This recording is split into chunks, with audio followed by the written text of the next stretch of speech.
안녕하세요. 오늘 여러분께서 보내주신 자료들, 이걸 바탕으로 담도암 치료에서 좀 새로운 가능성을 보여주는 약이죠. ABL 바이오의 CTX-009, 이게 토백시미그라고도 불리던데, 여기에 대해 좀 깊이 살펴보겠습니다. 네, 특히 그 1차 치료 후에 암이 진행된 환자분들 있잖아요. 이분들한테 파클리탁셀이랑 같이 쓰는 병용요법이 과연 어떤 의미가 있는지 최근에 나온 임상 결과 중심으로 한번 파헤쳐보죠. 네, 맞습니다. 담도암은 이제 담관이나 담낭 이런 곳에 생기는 암인데 말씀하신 대로 또 자료에서도 나오듯이 1차 치료가 잘 안 되면 그 다음엔 사실 마땅한 표준 치료법이 좀 부족해요. 아, 그렇군요. 네. 현재 2차 치료 환경에서는 미국 FDA 승인받은 약이 아예 없고요. 기존 치료법들의 객관적 반응률, 그러니까 ORR이라고 하죠. 종양 크기가 줄어드는 비율, 이게 한 5% 내외예요. 5%요? 생각보다 많이 낮네요. 네, 굉장히 낮죠. 그리고 전체 생존기간 중앙값 OS라고 하는데 이것도 약 6개월 정도로 매우 좀 제한적입니다. 그래서 오늘 자료들이 주목하는 게 바로 이 CTX-09 병용요법의 가능성, 그 컴패니언-002 연구 결과인 거죠. 네. 그럼 가장 중요한 결과부터 바로 보죠. CTX-009랑 파클리탁셀을 같이 쓴 그룹에서 객관적 반응률 ORR이 17.1%로 나왔어요. 네, 17.1%. 이게 파클리탁셀만 쓴 그룹은 5.3%였으니까 와, 차이가 꽤 크네요. 통계적으로도 의미가 있다고 나왔고요. P 이꼴 0.031. 그렇죠. P값이 0.05보다 작으니까 이게 우연히 나온 결과가 아닐 가능성이 높다는 거죠. 그리고 또 주목할 만한 게 암이 더 나빠진 환자 비율, PD라고 하죠. 아, 네. 암진행. 네, 그 비율이 병용그룹에서는 16.2%였는데 단독군은 42.1%였어요. 그러니까 약을 같이 썼을 때 암이 악화되는 경우도 훨씬 적었다는 겁니다. 와, 그럼 단순히 종양을 줄이는 것뿐만 아니라 악화되는 것도 막아주는 효과가 있다는 거네요? 네, 그렇게 해석할 수 있죠. 이 ORR 7.1%라는 수치가 왜 중요하냐면 아까 말씀드렸듯이 2차 치료에 정말 대안이 거의 없기 때문이에요. 음. 그리고 또 하나, 환자분들의 약 85% 정도는 특정 유전자 변이가 없어서 기존 표적 치료제를 쓰기가 어려워요. 아, 맞아요. 표적 치료는 특정 표적이 있어야 하니까. 그렇죠. 근데 이 CTX-009는 그런 바이오마커 유무와 상관없이 좀 더 넓은 범위의 환자분들께 적용할 수 있도록 개발 중이라는 게 아주 큰 장점입니다. 그렇군요. 그럼 이 약은 어떻게 작용하는 건가요? 기전이 좀 독특하다고 들었는데요. 네, 이 약물은 그 이중항체라는 건데요. 종양이 자라려면 혈관이 새로 만들어져야 하잖아요. 네, 영양 공급 받아야 하니까. 맞습니다. 그 혈관 생성에 중요한 역할을 하는 경로가 두 가지가 있는데 DLL4랑 VEGFA 이 두 개를 동시에 딱 차단하는 거예요. 아, 두 개를 동시에요? 네, 비유하자면 종양으로 가는 수도관에 메인 밸브와 보조 밸브를 같이 잠궈버려서 혈액 공급을 아주 효과적으로 막으려는 뭐 그런 전략이라고 보시면 됩니다. 아하, 그 비유가 확 와닿네요. 두 밸브를 같이 잠근다. 그럼 이 연구는 어떻게 진행된 건가요? 이 연구는 미국에서 진행됐고요. 34개 기관에서 환자 168명을 대상으로 했습니다. 2대1 비율로 무작위 배정을 했어요. 병영군이랑 반독군으로요. 2대1이면 병용군의 환자가 더 많았겠네요. 네, 그렇죠. 병용요법의 효과를 더 자세히 보려는 의도였을 겁니다. 그리고 좀 특이한 점은 대조군, 그러니까 파클리탁셀만 쓰던 환자분들 있잖아요.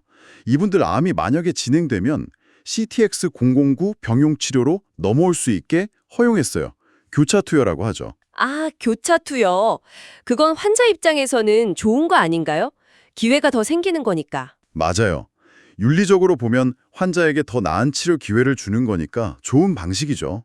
근데 이제 연구 결과를 해석할 때는 조금 고려할 점이 생겨요. 어떤 점이죠? 이 교차 투여 때문에 나중에 전체 생존 기간 OS 데이터가 나왔을 때 실제 약효 차이보다 그 차이가 좀 작게 보일 수가 있어요. 대조군에 있던 분들도 결국엔 병용 치료를 받게 되니까요. 아, 그렇겠네요. 통계적으로는 효과가 희석될 수 있겠군요. 네, 그럴 수 있습니다.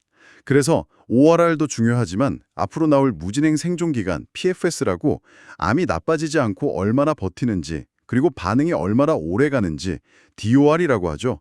이 데이터들이 약의 진짜 효과, 특히 지속성을 평가하는 데에는 더 중요해지는 겁니다. 그렇군요. 그 데이터들이 언제 나오느냐가 관건이겠네요.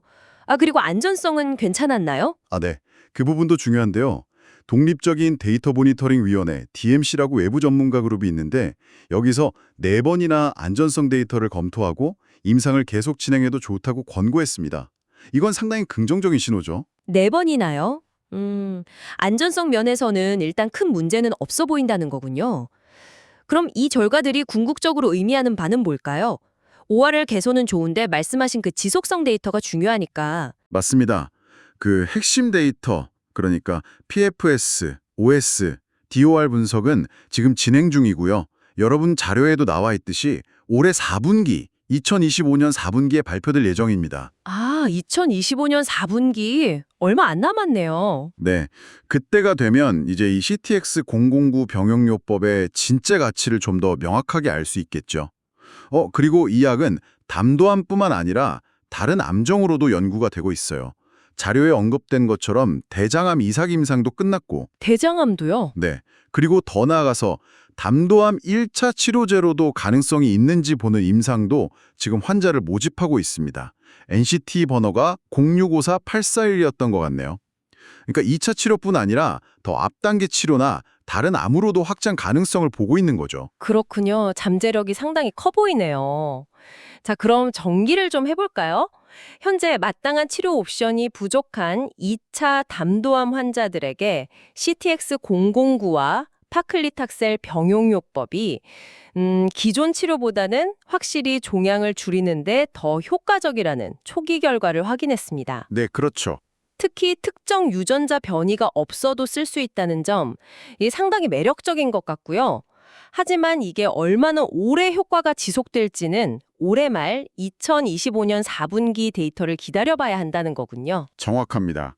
여기서 마지막으로 여러분께 한번 생각해 볼 만한 질문을 좀 던져보고 싶어요. 네, 어떤 건가요? 이 약의 기전이 결국 종양의 혈관 생성을 막는 거잖아요. 네, 2개의 밸브를 잠그는. 그렇죠. 그렇다면 암이 약의 내성을 얻기 전 단계, 그러니까 아예 1차 치료 단계에서부터 이런 접근법을 쓰는 건 어떨까 하는 거죠. 이게 장기적으로 봤을 때 담도암 치료 결과 자체를 어떻게 바꿀 수 있을지. 단순히 2차 치료 옵션 하나 추가하는 걸 넘어서 치료 전략 자체를 바꿀 수도 있다는 말씀이시군요. 네, 그럴 가능성도 한번 생각해 볼 수 있다는 겁니다. 어쩌면 치료 패러다임 자체에 대한 질문일 수도 있고요. 앞으로 나올 추가 데이터들을 보면서 이런 관점도 같이 한번 주목해 보시면 더 흥미로운 분석이 되지 않을까 싶습니다.